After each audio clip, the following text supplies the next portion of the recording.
Welcome to Fluent Phonics. Today, we will focus on mastering the pronunciation of the word steaming. Steaming. Steaming. Steaming.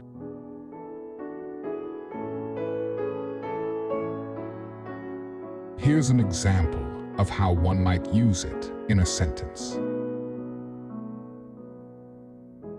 After running for an hour, I was steaming with sweat. Steaming in this context refers to the action of producing or emitting steam, typically as a result of intense physical exertion or heat.